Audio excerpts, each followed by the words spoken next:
Hey Aries, I hope you guys are doing great. Welcome to your general reading for the first week of August 2020, the 1st through the 7th specifically. So guys, I was just going to do an energy poll. I was going to do, trying to find the time to do the astrology separately. I was like, you know what, maybe I'll just kind of like mention the full moon, this, that. I got to tell you, man, I pulled the chart. I pulled the chart for the full moon. I'm looking at the stuff and I said, you know what? It's so much is happening for everyone the same, yet so differently. So I didn't really prepare for this, but I want to talk about this. And I just want to talk about a couple of other big transits that are happening in August. So guys, if you don't want to listen to the astrology of what's going to be going on with you, Aries, just fast forward until you see me pulling the cards. I'm not going to timestamp for this one, guys. So I'm just not going to honestly have the time to do it. So if anybody out there wants to do that, I really appreciate that.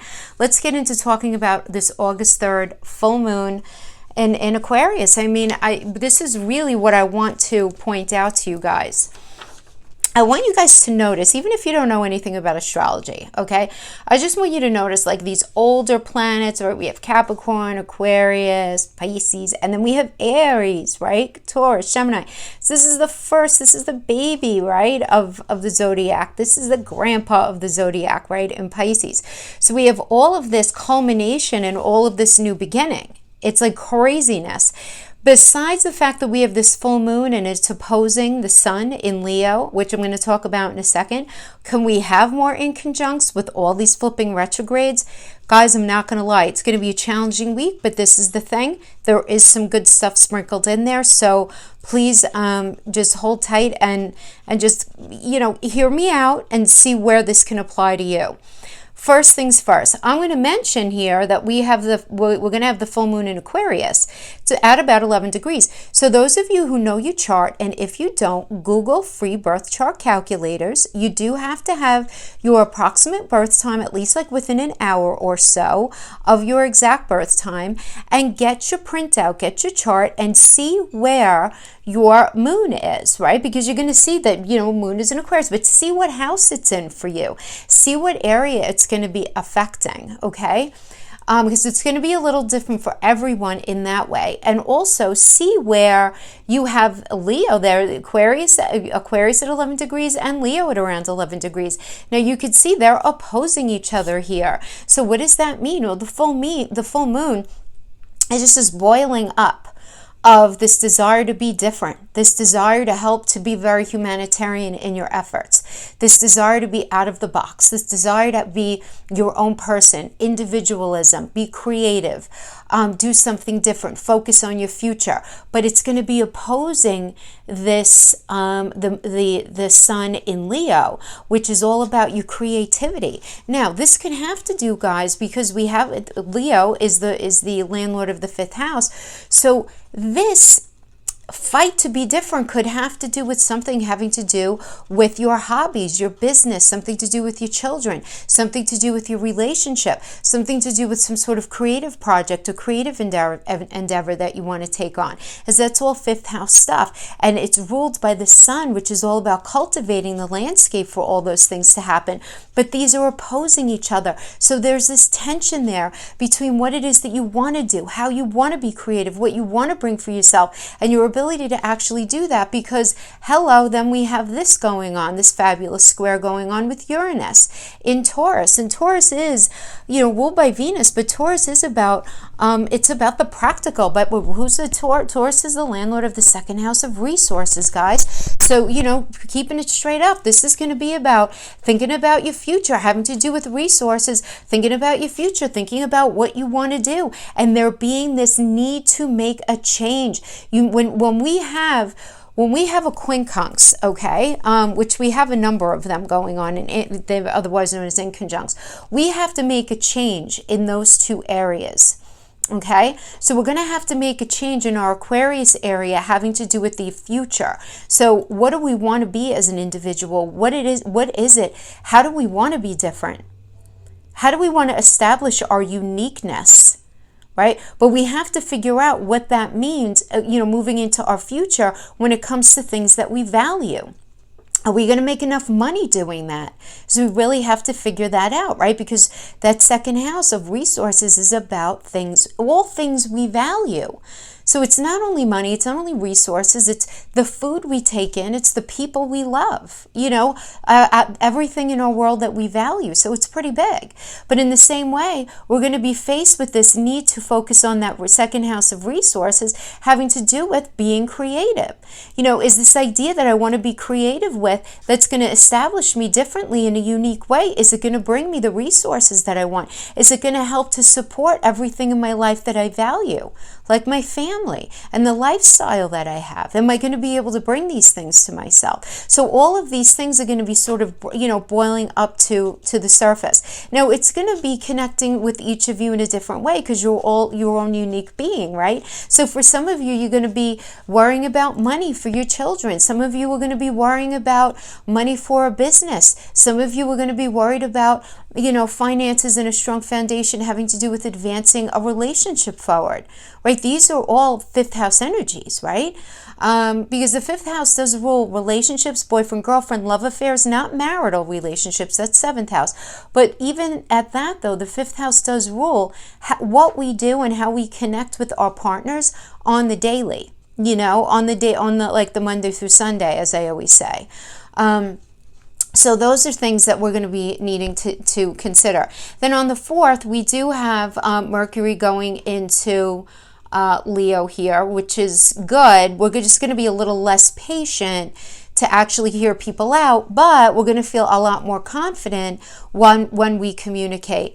And I am happy to say that on the 7th, Venus and the North Node are getting out of Gemini and going into Cancer, because for this moment, it's in conjunct with Neptune in Pisces. So it's like we're going into that Cancer energy where we're all going to feel very, very sensitive. It's a beautiful energy, right? But we're going to be very, very sensitive to it.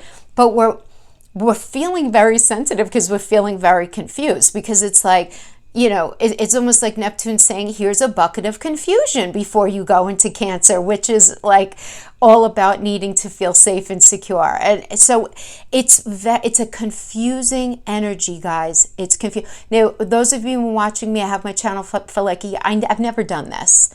All right, that's how wonky this week is going to be. Okay, but we do have Venus entering Cancer. I do like that. That's going to soften things up. Yes, it's going to make us a little more sensitive. But, with the fact that Mercury is entering Leo, we're going to feel, even though we're going to feel very sensitive, we're going to have the gumption to speak our mind. And this is all about, guys, I am saying this. I believe this wholeheartedly, that I do believe August 3rd begins the next we're stepping into a new portal, people. I'm not even going to use the normal stuff I usually say. It's the next chapter, it's the next cycle, right? The stuff, yeah, you know what? No. Like, life begins now. The new one. Not that we haven't been living life, but this is like a whole new something going on. And we have so much stuff going on this month. We really do. And Aries, for you guys, you're going to have Mars in your 9th, squaring Pluto, Jupiter, and Saturn in your 6th. All right. Now we're going to get a little more specific. This was for everybody, but now I'm going to speak, Aries, I'm going to speak to you specifically. You're going to have Mars in your 9th house of belief systems, of higher consciousness, of higher minded thinking, of higher education, of learning, of ethics, morals, how you think your life should be going, what you believe to be true for your life. That's going to be squaring Pluto, Jupiter, and Saturn in your 6th house of day-to-day work environment. So you guys are going to be challenged with what you do for work in the day-to-day, with what it is that you really want to do, in your life. And this is going to be squaring, but this is the thing, where in those 6th house energies, you need to release something. You need to give something up, and you need to ask Mars in the 9th house in your belief system for help. And that's what's beautiful about this. Is it going to be challenging? Probably. Is it going to be positive? Absolutely. At the end of this is entirely necessary. Entirely necessary. Okay? And then also a little later in the month, we have the galactic center is going to be activating the south node. It's Sagittarius in your 9th house also. And this happens once every 19 years, guys. This is going to be releasing karma, outdated thinking. Something can return from the past for healing, right? Now, this, this could be anything from the past, anything, but there's going to be this release. Something that you believe to be true. So this could really just be some deep, deep nostalgia. You could be running into somebody that just kicks up these thoughts of how you believed in the past, or even, how you believe up to now. But there is this necessary burning off of karma that's happening here. And then the new moon on the 18th in Leo with Mercury in your 5th house. I love this for you, because when we have the new moon, something's going to be created that's going to be mature by the spring. So because when we have the new moon, it's kind of like the moon and the sun meet up to communicate and create. And whatever they're discussing, it needs a time of incubation, for lack of a better term, right? So because it's the 5th house, some of you might be newly pregnant. Some of you might newly be starting a business, a new job, a new hobby, a new love affair, something new in that house of fun. So I think that's completely positive. So see, it's not all negative, it's positive. And then Venus is going to be in your 4th house of home, family, security. I love this. So that's going to be good, okay? Sensitive in the home area, yes. I just feel like there's a lot of growth for you guys going on right now. I mean, seriously, lots and lots of growth. And I feel like, too, seeds are definitely being planted now, that by the spring, they're going to be coming to fruition, to culmination. I mean, obviously, for those of you expecting, that's a no-brainer. But even if you're like starting a business, it's going to really start to take off then. That job is going to start feeling more comfortable, more at home. You know what I mean? Like all of that's going to be happening, I do feel, by the spring. So let me flip that chart over there and let's get to pulling the cards. Yeah. So lots of energy. So let's see what we have for you guys now. All right, so let's pull some Lenormand. See what we get for our Aries friends. Sun, Moon, Rising, and Venus. Clover. That's good. I like that. Okay, we have mice. Somebody's nibbling away. Something is nibbling away. Stars is all about you. Okay, so I feel like Aries, I mean, yeah, it's totally aligning with the astrology, my friends. It really is. It's like the clover I'm representing as is indicated as good luck, but it's not just good luck. It's good luck in you feeling really confident in your abilities and your thoughts and what you want for yourself and what you want to bring to yourself, right? But then we have the mice that kind of coming in, and then we have the stars, which is about reaching for the stars, going after your dream. Something in reality is eating away at your dream, and there's going to end up being arguments about it. Now, it could be because something is not completely clear right now, because we have to keep it real, right? I mean, keeping it real, we do have Neptune retrograde.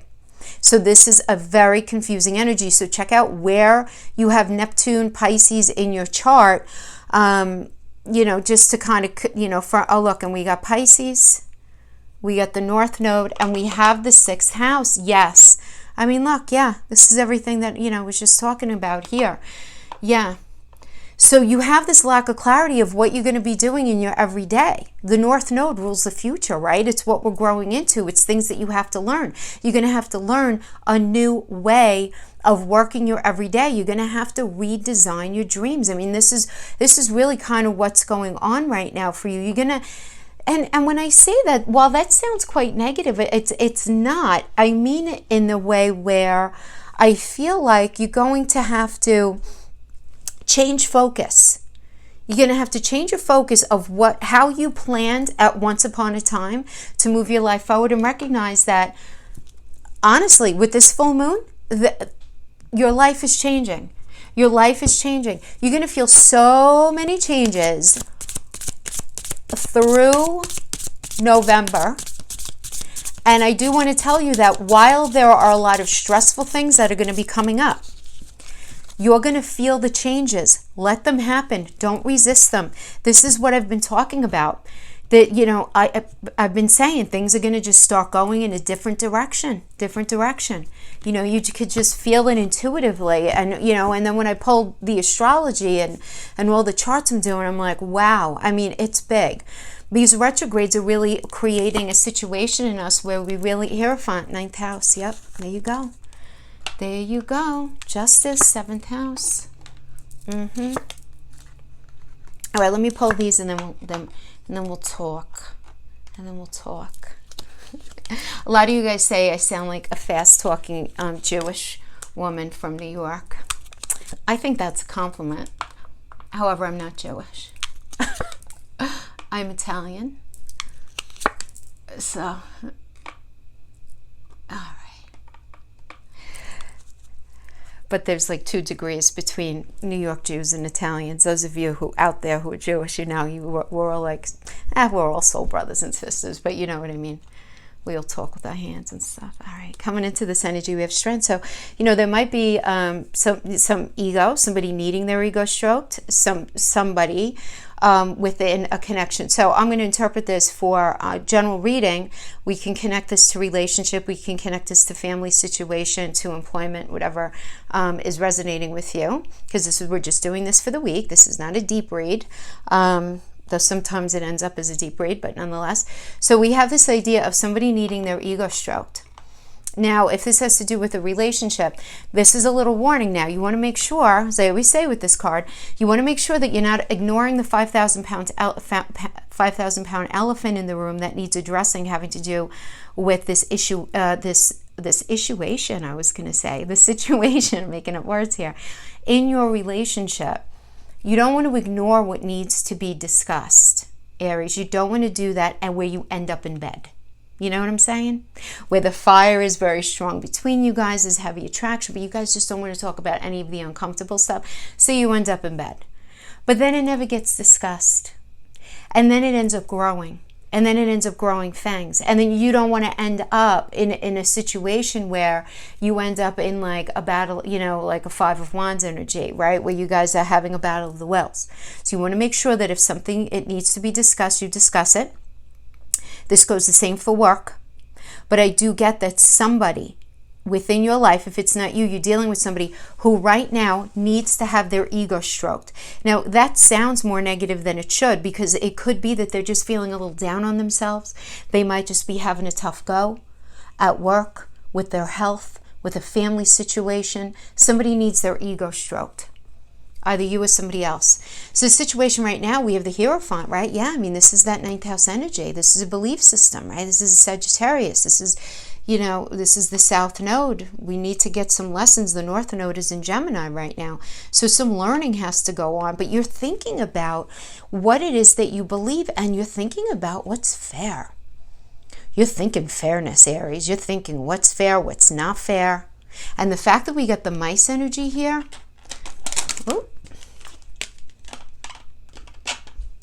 best laid plans of mice and men. What cards always fall. But I do want to pull out this mice card. Okay. So the mice card here, yeah, I mean, this is a nibbling away at something. So this could be quite literally somebody stealing from you, or, you know, you having and somebody trying to take from you. Or this could be something that is nagging at you. This is a situation, an issue that needs addressing. So however it resonates with you, because this is a general reading, but there is either there's something nibbling away at you that's getting in the way of you attaining your dream, and it's creating arguments. And I feel like this is directly connected to this Hierophant energy, having to do with your belief system and how you think things should be. As the Justice is a Libra energy, and Libra is the landlord of the 7th house, ruled by Venus. So we're talking about, is the money fair? Because Venus is a money planet. Is the lawsuit going in a way that's fair for you? Are you thinking that? Because it could have to do with lawsuits and settlements. Is the relationship making you feel good? Is it equitable? Is everyone bringing the same amount to the table? Having to do with resources, having to do with connection, intimacy? Is everybody giving the same? And you're just questioning all of this. You're questioning what you even want, first of all. And you're questioning whether if you are having this a fair go in your life, having to do with however you're resonating with that relationship, that job, whatever it is. Crowning you is the Wheel of Fortunes. This is Jupiter energy. Or this is destiny. I mean, this is all about your choice, right? Remember, at the end of the day, guys, we're all energetic human beings. That's what we are. You know, we're not slaves or puppets to the cards. The energies surround us. These are general. If you know what your personal placements and your personal energies are, that makes it even more personal for you, obviously. But when we're talking about destiny, we have to look at the other energies that are coming out. This could be very positive, right? To move forward. If what you're moving forward in has good bones, you know what I mean? Like if that job is good, if that idea is good, if the career path that you really want to be on is actually really that good for you, it's going to go fabulous. It's going to be fabulous for you. If it's not, even though you really want it, Jupiter's not going to do his thing there. As a gift for you, though, as a gift, okay? And then we have the Hermit energy. The Hermit is the deep thinker, taking the mental space that you need. Now, if this has to do with relationship, this can indicate going it alone for a little bit. This could also indicate some of you having some sort of relationship. How do I want to say this? You know what I'm saying? Like under the surface and private. How's that? Where not everybody knows about your relationship, and you are working on a relationship very much in private where no one else knows about it. Okay, that could be for some of you. For others of you, again, with relationship, it could mean you going it alone, because this is not your rightful path. If this has to do with a job, this could indicate you being on a sabbatical or having been laid off. Some of you maybe even fired, right? But really, where you are. You're being given space to think, because this is very destiny driven. I can't even tell you how destiny driven this energy is in August. If I have not gotten that point across yet, I really mean it. And the fact that we have the Wheel crowning and the Hermit just reiterates that for me. Now, you and only you're the Eight of Cups energy. Okay, yeah. So you're walking away from something here, Aries. And while there is sadness, there is not regret. You do want to make sure that you exercise grace and dignity when you make this exit. For many of you, I am feeling that many of you have left it already, be it that job, be it that relationship, be it that friendship, whatever it is, because Eight of Cups is Saturn and Pisces, right? So Saturn is challenge, is restriction. It becomes heavy. It becomes really difficult, right? And when we have Saturn in Pisces, which is about our dreams, it's this recognition that you've been in something that's been in your mind, and this is for you, in your mind, toxic. The person you're dealing with or the situation you're dealing with may not agree with you, but in your mind it is. It's toxic, so you're moving away from toxicity towards something that is more solid for you, and that you feel is more solid and a lot healthier and more towards your dream space. Now, the energy external to you is the Page of Swords energy. So pages always indicate it's a young energy. So not to say that it's, a child, but it could indicate a situation that is young. So a young truth. So for some of you, this can very specifically be swords, again, or communication, or reality. It's thoughts as well, right? But this is an external energy to you. So I feel like there's this new information coming into you about a job, this new information coming in regarding a relationship, this new offering coming in, and it's truthful, and it's straight up, and it's resonating with you. I feel like it's very much resonating with you. So this is not you. That's an external energy that's actually helping to pull you in that Eight of Cups energy. Your fear is the Knight of Swords. So, I mean, yeah, listen, I mean, this is a Taurus and Gemini energy, and Taurus is about resources, and I do understand that because we have this crazy energy going on, right, having to do with Uranus and Taurus right now, and we have these squares going on in there as well, and so, and we have to have these inconjuncts, right, to have the moon in Aquarius in conjunct with Uranus, and to have Uranus in conjunct also with the sun in Leo for you guys right now. I understand this. I mean, you're concerned about money. You're concerned about learning something new, right? This is Taurus and Gemini. You're nervous about these things, right? But at the end of the day, this is the truth of the situation, is that you have to look at the money, and you have to look at the fact that something new needs to be learned. There's something new that has to be adopted. And this is not going to be comfortable for you, which is why I think it's in your fear position. But in the outcome position, yeah, we have the Ten of Swords, one sword at a time, over time. Mercury and Virgo, yes, listen, it needed to happen. Right? There is this communication having to do with the truth of a situation, right? It's Mercury in Virgo, which is ruled by Mercury. So there's a lot of communication about money. There's a lot of communication about the truth of a situation. There's a lot of just about reality, because Virgo is completely based in reality. It's a pragmatic sign. It's about solutions. It's also about being very critical, but critical of reality. And it's recognizing, like, you know what? No more. I can't do it anymore. You can't escape reality. It's like no matter how hard you try to put your hands over your face, it can't happen anymore. And it's this stuff that's just been gnawing at you in the mice energy here. This is the thing that's gnawing at you. This is the thing that's creating the arguments. But then check out what the near future is, guys. 6 of Cups. This is cool. And you know what? I love the Crystal Vision Tarot deck. By the way, that's the name of this one, with the 6 of Cups energy, because this is truly what the 6 of Cups means.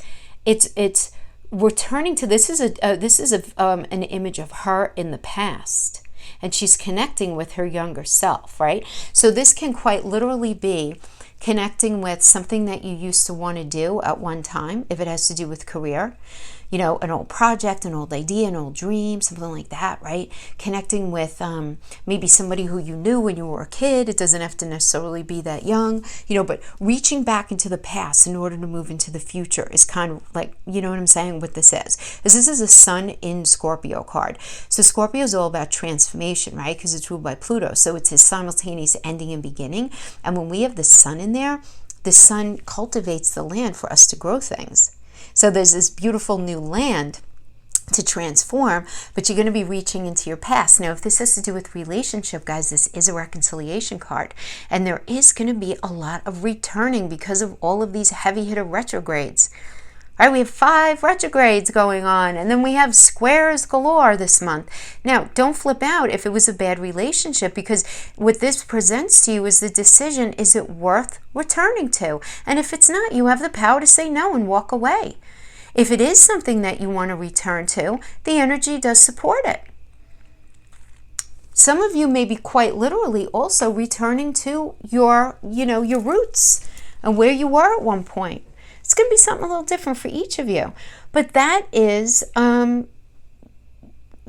is what we have for you for the first week. I mean, guys, I do weeklies. So, we're going to keep it at that for now. I'm going to pull a couple of oracles now for love, because I do know that some of you do appreciate when I do that. Okay. And then I'm going to pull some upright tarot for career.